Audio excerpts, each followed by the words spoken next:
Doutor, é muito bonito, é muito importante. Eu acho que massageia até o nosso ego quando a gente vê as pessoas alegres, as pessoas satisfeitas, né? Principalmente aqueles casais acima, digamos, de 70 anos, 75, 80, deixando transparecer aquela coisa que você percebe que há uma reciprocidade de ação entre ele e ela. Isso aí é um dos fatores que propicia também uma boa saúde, né? O bem-estar, não é verdade? É verdade. A questão do humor você colocou muito bem. Você está de parabéns e favorece muito a gente traga informações úteis ao telespectador, Luiz. A questão do humor e longevidade tem uma relação muito grande. Por exemplo, a questão do medo do Alzheimer, né? Nós não falamos no programa anterior, é importante passar nesse. E aí nós vamos falar sobre longevidade também. Hoje está se estudando a cada dia a crescente relação de sintomas depressivos e o surgimento de Alzheimer. Então a questão do humor ela pode favorecer o surgimento de várias doenças. Hoje a cardiologia já estuda e mostra que a pessoa depressiva tem maior risco de infarto. Então você passa a ter a depressão como uma doença, uma situação clínica, ou até mesmo as leves alterações de humor que podem precipitar vários processos crônicos, doenças, como nós falamos anteriormente no bloco anterior, que pode favorecer o surgimento ou agravamento de situações crônicas que vão comprometer a longevidade. Então é importante que a gente não pode separar a existência de doenças crônicas e o processo de longevidade. E aí a questão do humor, a gente tem que alertar. Você falou antes no bloco anterior sobre a questão dos medicamentos. Esses medicamentos sedativos podem precipitar a depressão. E a depressão, muitas vezes, ela existe e não é bem diagnosticada. Porque não existe exame. A pessoa não consegue chegar ali, fazer um exame na clínica, no laboratório e dizer, estou deprimido. Não. Então isso depende muito da perceptividade do profissional de saúde que vai abordar o paciente. E muitas vezes você pega o paciente, às vezes ele vai acompanhado de um familiar e não quer dizer que está desanimado, que está deprimido, para não trazer preocupação ao familiar. Às vezes a gente só consegue colher essa informação quando o paciente está só.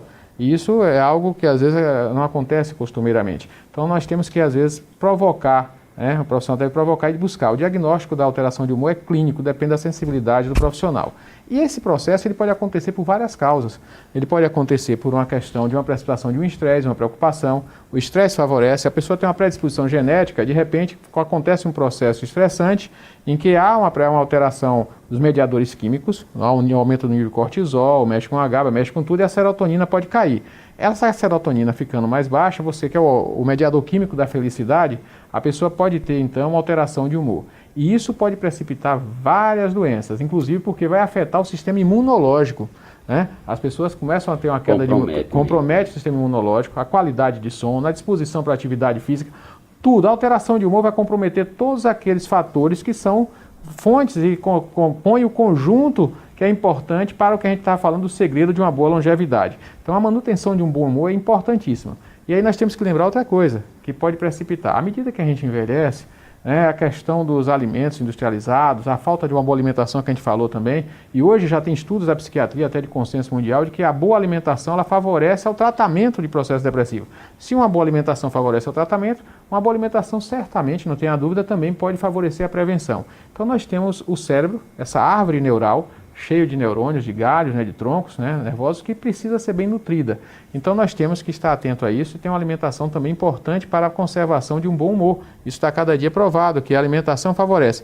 E hoje nós já temos até suplementos, Às vezes as pessoas têm uma deficiência... Suplementos alimentares? Suplementos, a gente tem alimentares ou suplementos como em forma de compostos, de suplemento de vitaminas. Por exemplo, a pessoa não consegue ter uma alimentação rica em triptofano, que é o aminoácido precursor da serotonina. Você pode fazer uma conjunção, uma suplementação. De forma dosada também. De forma dosada para cada caso, cada idade. A falta de vitamina B6 pode favorecer a precipitação de alteração de humor. Hoje já tem estudo da famosa vitamina D, que também já está relacionada à memória e ao humor. A questão da vitamina D hoje tanto se estuda, a relação da vitamina D. Então hoje já se tem um conjunto de fatores que favorece realmente uma boa saúde mental. A questão do ácido fólico, tem estudos que já não são novos em relação não somente ao humor, como também à memória, a vitamina B9, que é o ácido fólico. É interessante colocar que tem uns estudos holandeses que já tem algum tempo, e as pessoas não sabem, é um medicamento, um suplemento barato, que é o ácido fólico, muito utilizado para prevenir alteração na gravidez, alterações de nascimento, malformações fetais, já muito conhecido, e as pessoas não sabem que o ácido fólico pode prevenir a precipitação de falha de memória. Tem estudos holandeses que mostram que... Mas é preciso que haja também uma conscientização, é preciso que mostre, que prove que haja uma campanha, né? Pronto, mas a gente aproveita para esclarecer. Eu não tinha conhecimento. Então, e é bom aqui, é uma oportunidade muito então, grande. Então, o que acontece? O ácido fólico é importante. Tem estudos mostrando que a carência de ácido fólico pode precipitar sintomas e até de falha de memória em até 5 anos nas pessoas. Isso pode favorecer o Alzheimer e outros processos demenciais. Então, é importante ter um equilíbrio, a manutenção disso, como também algumas situações tóxicas, como a questão do alumínio. A gente tem notado no consultório um crescente número de pessoas com alumínio elevado, pode também desenvolver precipitação de falha de memória, disposição física, astenia, fraqueza. O alumínio é tóxico, é um metal que não serve para nada no ser humano e nós temos constatado uma crescente quantidade de pacientes com um elevado nível de alumínio na corrente sanguínea. Então a gente tem que esclarecer essa população, alguns desodorantes têm muito alumínio. Mas como é que esse alumínio entra no organismo, na corrente sanguínea das pessoas, através de uma, digamos, uma panela que você faz o cozimento ali, raspa?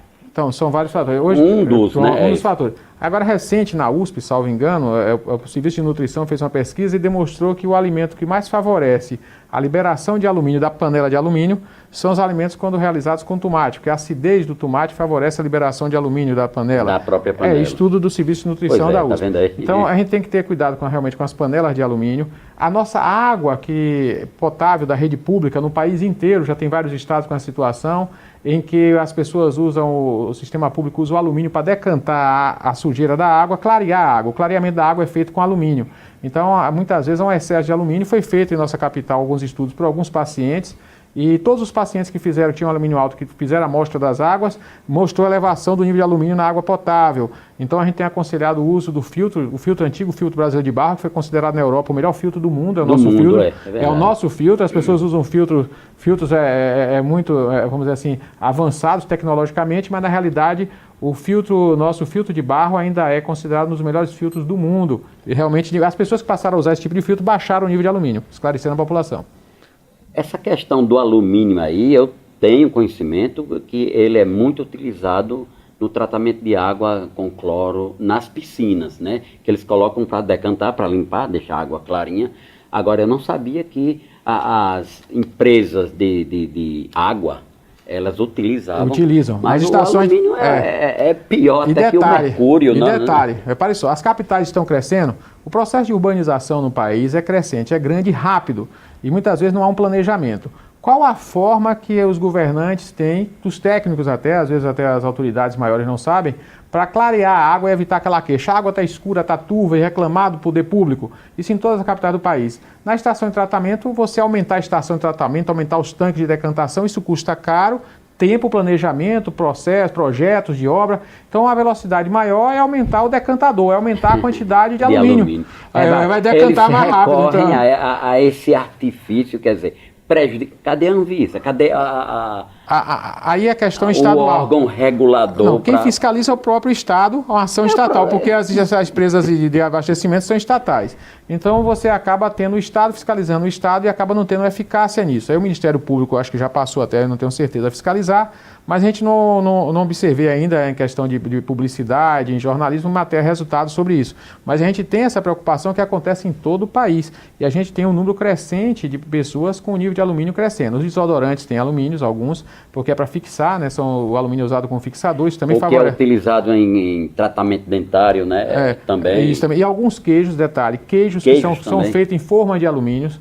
Então o pessoal, alguns queijos têm excesso de alumínio, tem que ter cuidado. O importante é a pessoa, quando for ao seu médico, pedir a dosagem do alumínio, né? É importante estar acompanhando. Agora, mudando de um polo a outro, uma pergunta que eu estava muito curioso e tenho absoluta certeza que os nossos telespectadores também. A questão do mal de Parkinson geralmente acomete pessoas já com a idade um pouco avançada. A que se atribui, doutor? É uma doença crônica, degenerativa, progressiva, né? Não tem realmente... Típica de pessoas, ou pode acometer pessoas... Ela é mais comum realmente nas pessoas com a idade mais avançada e, infelizmente, não tem cura e um tratamento que dê uma resolutividade. A preocupação maior nessas pessoas é a manutenção da qualidade de vida.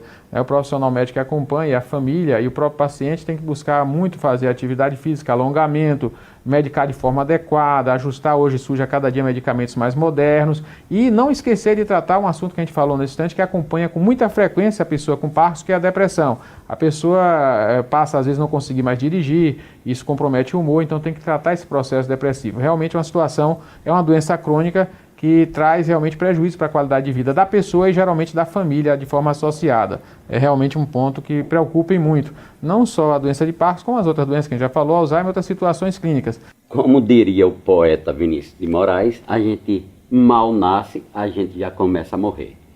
Dr. Cláudio, mais uma vez agradeço por sua atenção aqui no nosso programa, e na próxima semana cá estaremos, na apresentação de mais um programa Entre Amigos. Um abraço e até lá.